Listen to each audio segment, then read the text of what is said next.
All right, good day, everyone. So it's a pleasure having you again in our channel. So today is the, today is the last day of January, first month of 2024.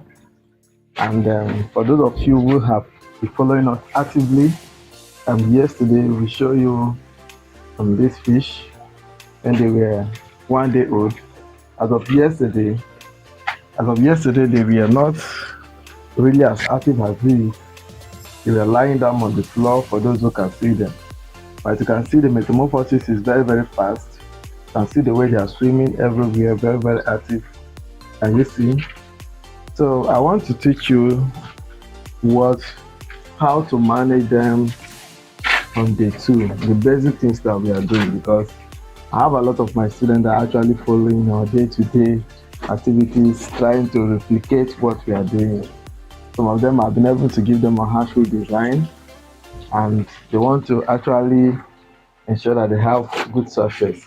So number one, when you look at this fish now, we did not siphon. Okay, the reason why, not that we're not going to siphon, but right now we have not siphoned because everywhere is quite neat. But from tomorrow, the only thing I will do now, like for those of you that are following us, remember I put this spoon inside the pond so I can pick it out now,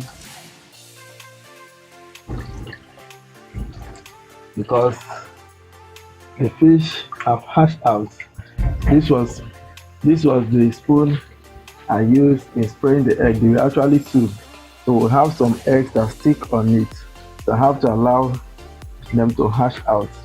So I'm picking them out today. Yeah, so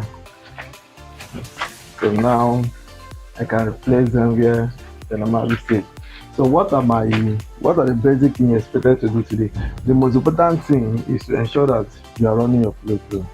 But don't forget, like as I said, the genesis for you to have good success in this business, you must be able to get a good broodstock. I've posted a lot of videos on how to select broodstock, and we still guide people, because if you don't have the right broodstock, like some persons, when they finish hatching, they too like this, their fish will not be active, they'll still be shaking. But you can see this one, they are just looking for food. Look at, can you see? Everywhere is fish. This is 100% hatching success. Everywhere is fish. So if you want to achieve 100% hatching success, you need to ensure that you select the right broodstock. Do you understand what I'm saying? You select the right broodstock.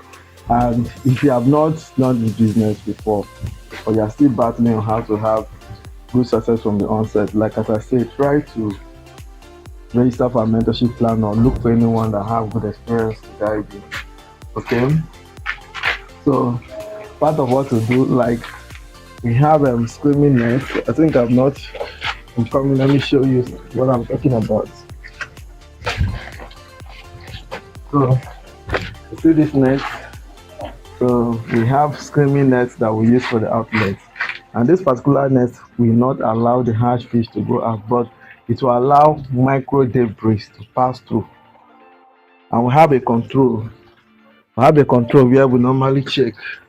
There are so many hatcheries that don't have control, so they don't know when fry is escaping, but we have a control that will always come and look and pick if our fries are escaping. So if they're escaping, it implies that maybe these screaming nets have developed for somewhere. So all we have to do is to replace it. Exactly. So everything is just as easy as it is. From tomorrow or possibly tonight, I'll begin to give them food. I'll begin to feed them.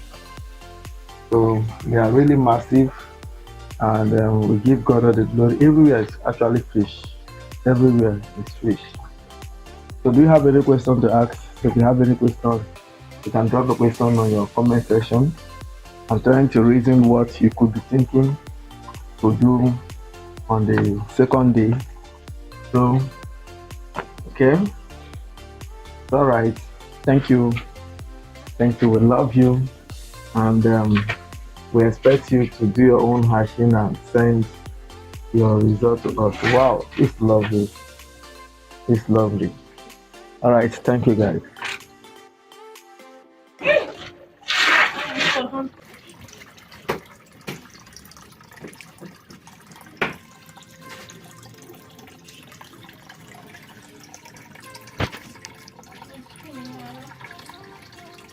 Look at what, look at,